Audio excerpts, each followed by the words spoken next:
Star 9 news. ఇక details చూస్తే Bhupalpally municipal ఎన్నికల్లో అన్ని వార్డుల్లో సిపిఐ, సిపిఎం పార్టీలు బలపరిచిన కాంగ్రెస్ పార్టీ కౌన్సిల్ అభ్యర్థులకు ఓట్లేసి అత్యధిక మెజార్టీతో గెలిపించుకుని భూపాలపల్లి మున్సిపల్ పీఠంపై కాంగ్రెస్ జెండా ఎగురవేయాలని భూపాలపల్లి ఎమ్మెల్యే గండ్ర సత్యనారాయణరావు అన్నారు.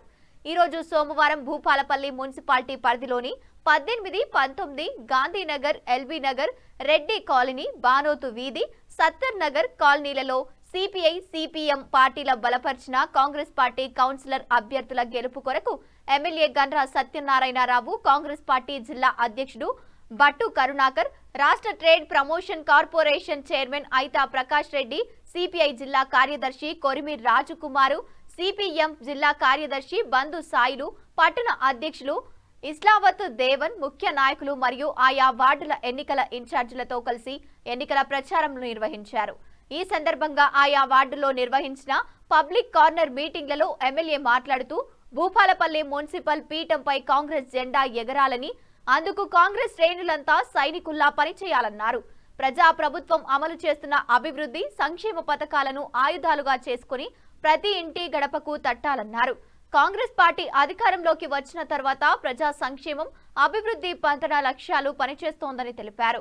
ఇక భూపాలపల్లి పట్టణ అభివృద్ధికి ఇప్పటికే చేపట్టిన పలు కార్యక్రమాలను కొనసాగిస్తూ మున్సిపాలిటీని మరింత అభివృద్ధి పథంలో ముందుకు తీసుకెళ్లేందుకు కాంగ్రెస్ పార్టీ అభ్యర్థుల గెలుపు అత్యంత అవసరమని అన్నారు. ప్రజలకు మెరుగైన తాగునీరు, రహదారులు, డ్రైనేజీ వ్యవస్థ, పారిశుద్ధ్యం, పేదల సంక్షేమం వంటి అంశాలపై కాంగ్రెస్ పార్టీ ప్రత్యేక దృష్టి సారిస్తుందని చెప్పారు. ప్రజల కాంగ్రెస్ పార్టీని నమ్మి ఓటు వేసినట్లయితే భూపాలపల్లి మున్సిపాలిటీని రాష్ట్రంలోనే ఆదర్శ మున్సిపాలిటీగా తీర్చిదిద్దుతామని ఎమ్మెల్యే అన్నారు. మున్సిపల్ ఎన్నికల్లో ప్రజా ఎన్నికలు వస్తే హామీలు ఇవ్వడం, తర్వాత వాటిని గాలికి వదిలేయడం బీఆర్ఎస్ కు అలవాటుగా మారిందన్నారు. ప్రజల సమస్యను పట్టించుకొని పార్టీకి ఇప్పుడు ఓట్లు అడిగే హక్కు లేదన్నారు. కాంగ్రెస్ ప్రభుత్వం అధికారంలోకి వచ్చిన తర్వాత పట్టణాల అభివృద్ధికి ప్రత్యేక దృష్టి సారించి మున్సిపాలిటీలను బలోపేతం చేసే దిశగా చర్యలు తీసుకుంటుందని ఎమ్మెల్యే తెలిపారు. ప్రజలు బీఆర్ఎస్ మోసపూరిత రాజకీయాలను గుర్తించి అభివృద్ధి మరియు సంక్షేమానికి కట్టుబడి ఉన్న కాంగ్రెస్ పార్టీకి మద్దతు ఇవ్వాలని కోరారు.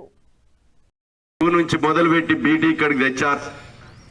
అక్కడ అంబేద్కర్ జంక్షన్, రాజీవ్ నగర్ జంక్షన్, అదేవిధంగా Manjur Nagar junction, flying junction, Jayashankar junction, ఈ జంక్షన్లకు కూడా 10 కోట్ల రూపాయలు వైడనింగ్ కొరకు తెచ్చాం. ఇది 200 ఫీట్ల రోడ్ ఉంది.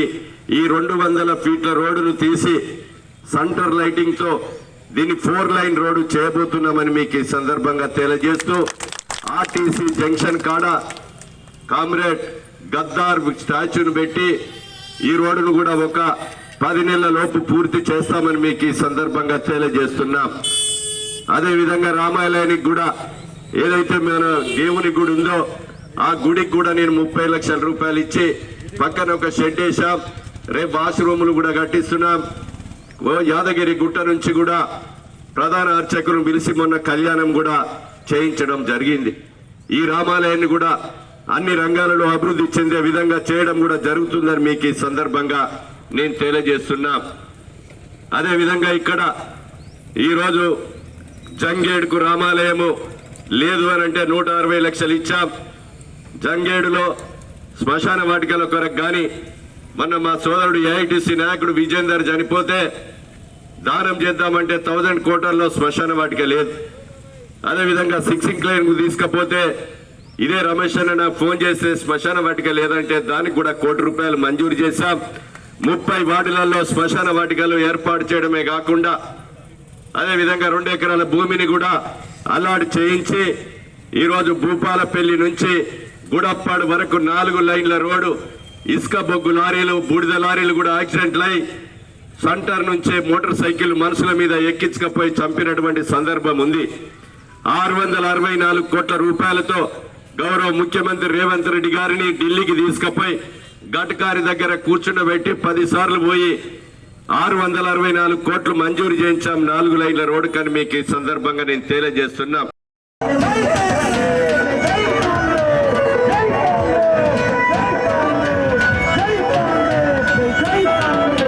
ప్రభుత్వ పరంగా గౌరవ ముఖ్యమంత్రి రేవంత్ రెడ్డి గారి నాయకత్వంలో మీ శాసనసభ్యునిగా మీ అందరి సహకారంతో, మీ దీవెనలతో, మీ అండదండలతో నన్ను శాసనసభ్యునిగా మంచి మెజార్టీతో ఈ రాష్ట్రంలోనే టాప్ 10లో ఉంచారు. నేను 26 నెలలు అవుతుంది ఎన్నికై. ఈ 26 నెలల్లో నాకు ఒకటే సంకల్పం, నాకు ఈ నియోజకవర్గ అభివృద్ధి నా వ్యాపారం, పేదవాని కష్టమే నా వృత్తి అని ఎన్నికల ముందు చెప్పా. అదే మాటతో మంత్రులు విసిగించుకున్నా, వాళ్ళు టైం ఇచ్చినా ఇవ్వకున్నా డోర్ తట్టి ఈ నియోజకవర్గ సమస్యల పట్ల నేను నిధులు తేవడంలో నాకు ఎలాంటి విషయం లేకుండా ముందుకెళ్తూ ఈ భూపాలపల్లి మున్సిపాలిటీలో కూడా మొదటగానే గెలవగానే 32 లక్షల కెపాసిటీ కలిగినటువంటి ఒక OHSR వాటర్ ట్యాంకులు తెచ్చి 1,00,000 పాపులేషన్ పెరిగిన ఈ యొక్క ఎక్స్టెన్షన్ పైప్ లైన్ ఇవ్వమని ముఖ్యమంత్రిని గారిని కోరితే 25 కోట్ల రూపాయలు ఇచ్చారు. అదేవిధంగా వెంగళరావు కాలనీలో ఒక 12 లక్షలు, నిన్న 6 ఇంక్లేన్ కాడ 5th వార్డులో కూడా ఒక 12 లక్షల లీటర్ల ట్యాంకులు కూడా నిర్మాణం జరుగుతుంది.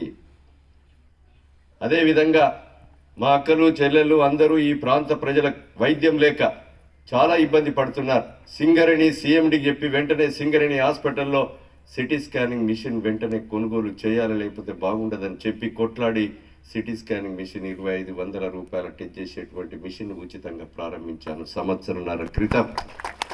ఈరోజు సింగరేణి హాస్పిటల్లో కూడా కార్డియా డిపార్ట్మెంట్, గుండె డాక్టర్లు, మూత్రపిండాలు, urology, nephrology, plastic surgery, gynaec డాక్టర్లను కూడా మీరు నియామకాలు చేయాలి. మీరు గోదావరి కానికో హైదరాబాద్కో రాసుడు అవసరం లేదు.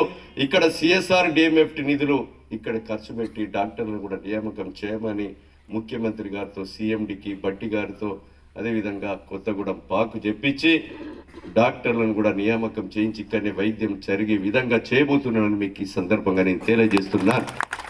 కనుక సోదరులారా, భూపాలపల్లిలో ఉన్న ప్రభుత్వ హాస్పిటల్ కూడా మా ఆడబిడ్డలు గతంలో 30 నుంచి 50 మంది నెలకు డెలివరీ అయ్యేది బీఆర్ఎస్ ప్రభుత్వంలో. ఈరోజు 800 మంది నెలకు డెలివరీ అయ్యే పరిస్థితికి తీసుకొచ్చాం. ఈరోజు రక్త పరీక్ష, మూత్ర పరీక్ష 4 రకాల పరీక్షలు ఉండేది. ఈరోజు 165 రకాల పరీక్షలు చేసే యంత్రాలను కొనుగోలు చేశాం. 203 పోస్టులను టెక్నీషియన్స్తో పాటు డాక్టర్లను కొత్త పోస్టులు ముఖ్యమంత్రి గారికి చెప్పి దామోదర రాజనరసింహ మంత్రిని తీసుకొచ్చి 203 పోస్టులను తీసుకొచ్చాం. అదేవిధంగా అక్కడే కాకుండా 14 కోట్ల రూపాయలు తెచ్చి 4th ఫ్లోర్ కట్టి లిఫ్ట్ పెట్టి పేషెంట్లకు ఇబ్బంది జరగకుండా 100 బెడ్ల హాస్పిటల్ను ఈరోజు 200 బెడ్ల హాస్పిటల్గా అభివృద్ధి చేశాం. మీరు ఒకటే కోరుతున్నాం, ఈరోజు మనం మందు దాగిపోయినా, యాక్సిడెంట్ అయినా వెంటిలేటర్ లేక రబ్బర్తో వచ్చేది. ఆ ఒత్తుడు ఆపితే ప్రాణం పోయేది. వెంటిలేటర్ 40 లక్షలతో అక్కడ తెచ్చాం. 3,40,00,000 రూపాయలతో సిటీ స్కానింగ్ మిషన్ కూడా మీకు ఫ్రీగా పరీక్ష చేసేటువంటి మిషన్ ప్రారంభించాం. MRI కూడా భూపాలపల్లి జిల్లాలో పరకాల కానీ ఎక్కడ ఉమ్మడి జిల్లాలో లేదు, పక్కన మంత్రిలో లేదు, ఎక్కడ లేదు. 12 కోట్ల రూపాయల విలువ చేసేటువంటి ఒక MRI మిషన్ కూడా కలెక్టర్ మీద ముఖ్యమంత్రితో చెప్పించి HDFC బ్యాంక్ ద్వారా 12 కోట్ల రూపాయలతో రాబోయే 60 రోజులలో 5,000 రూపాయల టెస్ట్ మనం చేసుకుంటే వరంగల్ పోతే అయితే డాక్టర్ 3,000 తింటాడు, వాడు 3,000 తింటాడు, డబ్బులు ఉన్నోడు చేయించుకుంటాడు, డబ్బులు లేనోడు మందులు రాయమని ఇంటికి వచ్చి చచ్చిపోతాడు.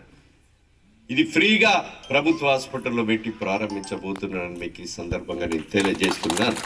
కనుక సోదరులారా, ఈరోజు వైద్యం అన్ని రకాల్లో ప్రైమరీ హెల్త్ సెంటర్లు, DCH హాస్పిటళ్లు, ప్రభుత్వ హాస్పిటల్ను ఈ ప్రభుత్వం చిత్తశుద్ధితో అభివృద్ధి చేస్తూ మొగుళ్లపల్లి మండలం